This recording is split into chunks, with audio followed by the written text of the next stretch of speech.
अस्सलाम वालेकुम दोस्तों, क्या हाल हैं? ठीक ठाक।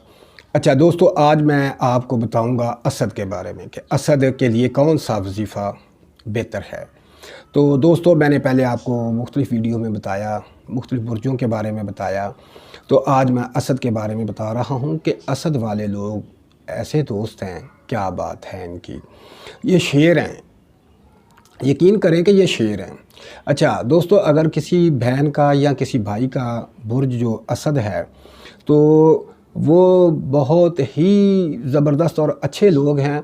अगर ये लोग जो हैं, अगर किसी मोहब्बत का शिकार हो चुके हैं, तो भाई उनके लिए मैं आपको बताने जा रहा हूँ कि आप ये अमल करें, ठीक है। तो वो इंशाअल्लाह कामयाब होंगे।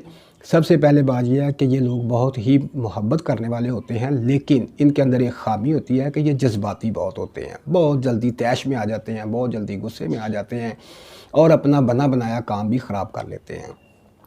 तो दोस्तों, ये है कि जिन दोस्तों का, जिन बहनों का, जिन भाइयों का अगर बुर्ज असद है, तो वो भाई सबसे पहली बात यह है कि अपने आप को थोड़ा सा ठंडा रखें, थोड़ा सा ठंडा रखें। और मेरा भाई, अगर आप किसी से मोहब्बत करते हैं, चाहे वो आपका दोस्त है, चाहे आपकी बहन है, चाहे आपका बाप है, चाहे आपकी माँ है, अगर उससे वो मोहब्बत नहीं करते तो आप इस अमल को अपनाएं। इंशाअल्लाह आपका भाई भी, आपका दोस्त भी, आपके रिश्तेदार भी आपसे मोहब्बत करेंगे। और ये ख़ास कर जो असद के लिए है, ये बहुत ही ख़ास अमल है। तो भाई, ये इतना ज़बरदस्त अमल है असद वालों के लिए कि असद वाला अगर अपना ले तो यकीन करें कि इतने लोग इसके फ़ैन हो जाते हैं कि आप सोच ही नहीं सकते।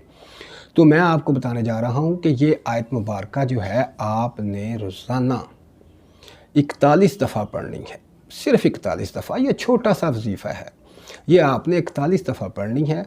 तो अल्हम्दुलिल्लाह आप देखेंगे कि आप चंद दिनों के अंदर अंदर आपके तमाम दोस्त, तमाम बहन भाई और तमाम अज़ीज़ रिश्तेदार आपसे मोहब्बत करेंगे। अगर आप किसी लड़की से मोहब्बत करते हैं तो वो लोग इसको अपनाएं जो उससे शादी करना चाहते हैं। अगर वो लड़की भी इस अमल को अपनाए जो लड़के से शादी करना चाहती है, तो वो अमल ये कर सकते हैं।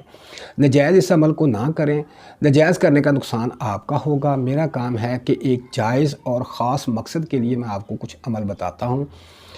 तो असद के लिए ये जो आयत मुबारक है, इसको आप 41 दफ़ा पढ़ें।